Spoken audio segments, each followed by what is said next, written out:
नमस्कार सांग मैंने मोर आउ गोटे वीडियो को आपको स्वागत। आज मु बनैबी बिना प्याज रसुण रे लाउ संतुला जोटा देह लगी बहुत भल। मात्र 15 ରୁ 20 मिनिट भितर यहाँ बनिकी रेडी हो आपड़ जदि फास्टिंग कर बनैकी खाईपारे। तार लगी गोटे छोट साइज लाउ लेची छोट छोट कर काटिदे आ गोटे टमाटर मु नेबी भी छोट छोट कर काटिदेवी।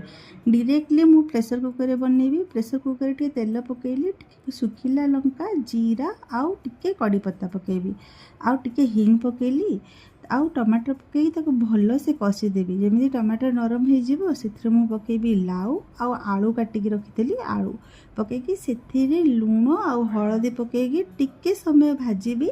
जमी आमर लाउ टिके नरम हो मु पकेबी पानी। पानी मिठी टिके अधिक पकई आप चाहिए टिके कम भी पकई पारे।